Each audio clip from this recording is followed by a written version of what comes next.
विजयदशमी के उपलक्ष्य में हमारे साथ माननीय दिनकर सबनीस जी हैं, जो कि अखिल भारतीय ग्राहक पंचायत के संगठन मंत्री हैं और प्रचारक भी, वरिष्ठ प्रचारक भी हैं। मैं उनसे निवेदन करता हूं कि आप जो उपभोक्ता है उनको विजयदशमी पे कुछ संदेश दीजिए।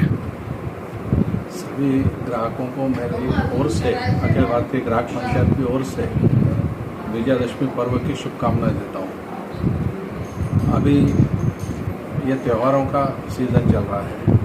अभी इस समय पर्व त्यौहार खूब चलेंगे और इसलिए हमें जो ध्यान रखना है कि स्थानीय उत्पादन को प्रोत्साहित करना है। स्थानीय उत्पादन को प्रोत्साहित करने से हमारा जो पैसा है वो स्थानीय व्यापारियों के पास और स्थानीय उत्पादकों के पास जाएगा, जिससे हमारे देश की अर्थव्यवस्था इससे मजबूत होगी। और इसलिए खरीदारी करते समय स्वदेशी का ध्यान रखें। खरीदारी के साथ साथ हमें और भी कुछ बातों का ध्यान रखना है। जैसे हम लोग जो ग्रहण करते हैं वो ग्रहण करते हैं 2-3 प्रकार से। एक तो करते हैं आहार में जो हम लोग ग्रहण करते हैं उसमें ध्यान रखना है कि किसी प्रकार की मिलावट ना हो, केमिकल से बनी हुई चीज़ों का उपयोग ज़्यादा अपन नहीं करें, बल्कि शुद्ध सात्विक भोजन इसकी ओर हम लोग ध्यान दें, जिससे हमारे स्वास्थ्य, हमारी अगली पीढ़ी का स्वास्थ्य ठीक रहने वाला है। लेकिन एक जो बड़ा संकट हमारे सामने दिखता है वो इस प्रकार का दिखता है कि हम आँखों से जो ग्रहण करते हैं, कानों से जो ग्रहण करते हैं, वो बहुत बड़ा संकट है। वो है OTT प्लेटफॉर्म के माध्यम से।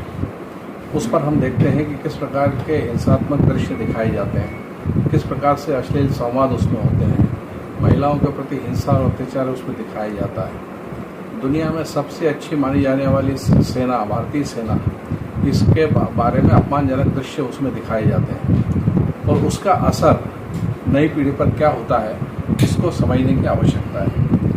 और इसलिए उसके नियमन के लिए शासन कोई न कोई नियमन की व्यवस्था बनाए, ऐसी ग्राम पंचायत की ओर से हम बात उठाते हैं। इसके अलावा ऑनलाइन गेम्स को लेकर जो युवा पीढ़ी बर्बाद हो रही थी, पैसों से भी और स्वास्थ्य को लेकर भी, ऐसी युवा पीढ़ी को बचाने के लिए केंद्र सरकार ने जो बिल लाया है ऑनलाइन गेम्स को के नियमन के लिए, उसका हम ग्राहक पंचायत के नाते समर्थन करते हैं। बहुत अच्छा काम किया है। लेकिन मुझे ऐसा लगता है कि इस मामले में हमें समाज को भी जागरूक बनाने की आवश्यकता है। और कुछ लोग ऐसा चाहते हैं कि ये जो ऑनलाइन गेम्स का बिल है इसको रोकने के लिए प्रयास किए जाए। ऐसे अवसर पर मैं बाकी सभी समाज के प्रबुद्धजनों से आह्वान करता हूँ कि वे ऑनलाइन गेम्स के खतरों के प्रति समाज को भी जागरूक करें और सरकार से भी इस बारे में आग्रह करें कि वो बिल सख्ती से लागू हो। मैं आपसे जानना चाहता हूँ कि जो GST में भारत सरकार ने जो बदलाव किए हैं वो ग्राहक पंचायत किस दृष्टि से देखता है? अखिल भारतीय ग्राहक पंचायत चूँकि ग्राहकों के साथ है और इसलिए GST में जो कमी की गई, GST के दरों में जो कमी की गई है उसका लाभ ग्राहक को मिलना चाहिए। तो सरकार की मंशा तो इसमें से ठीक दिखती है कि उन्होंने GST के दरों में कमी करने के कारण और ग्राहकों को इसका लाभ मिलेगा। लेकिन जो बीच में एक जो व्यापारी वर्ग है उसको थोड़ा सा इसमें संयम रखना चाहिए। पुरानी MRP है हमारी ऐसा बोलकर, पुराना माल है ऐसा बोलकर वो पुराने रेट में देने का प्रयास करना, ये ठीक बात नहीं है। इसको अनुचित व्यापार प्रथा में माना जाता है इसको। और इसलिए सरकार ने जो कहा है कि भाई पुराने स्टिकर के साथ साथ नए स्टिकर भी लगाए जाएं उस पर, और उसमें पुरानी दर क्या थी और अभी नई दर क्या है ये स्पष्ट होना चाहिए, जिससे ग्राहकों को ऐसा लगे कि उन्हें वास्तविक रूप से इसका लाभ मिल रहा है। जो इन्होंने हेल्थ इंश्योरेंस को GST स्लैब से मुक्त किया है, इसमें आपका क्या कहना है? इसमें तो ग्राहक पंचायत की कई इकाइयाँ इस विषय को बार बार उठा रही थी। उसको लेकर स्वास्थ्य मंत्रालय को भी पत्र लिखे थे।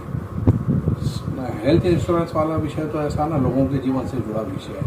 इस पे GST की मात्रा अधिक होने के कारण से लोग थोड़ा सा आनाकानी करते थे। अब ये हटने से और लोग इस बात की ओर प्रेरित होंगे और अधिक से अधिक इंश्योरेंस करेंगे, जिससे लोगों का जीवन सुरक्षित बनेगा। तो मुझे लगता है कि ये प्रयास तो शासन का बहुत अच्छा प्रयास है। और ग्राहक पंचायत का आने वाले भविष्य में और कैसे कार्यक्रम रहेंगे, उसके बारे में कृपया करके अवगत कराइए। विषय तो हम अभी उठाने वाले हैं, जैसे जीएसटी की दरों में कमी हो गई, यहाँ तक तो बात ठीक है और अच्छा प्रयास है ये। लेकिन अभी भी पेट्रोल डीजल को चूंकि जीएसटी के दायरे में नहीं लाए हैं और इसलिए उस पर वो नियंत्रण लागू नहीं हो रहा है। और उस वास्तविक लाभ इसका तब मिलेगा जब जीएसटी के दायरे में पेट्रोल और डीजल को, पेट्रोलियम पदार्थों को इसमें लाया जाएगा, तब इसका वास्तविक लाभ मिलेगा। तो एक तो ये हम कहना चाहते हैं। दूसरा हम ये कहना चाहते हैं कि इसका वास्तविक लाभ अगर और हमें समाज को दिलाना है तो ये जो एमआरपी लिखने की कोई फार्मूला बनना चाहिए।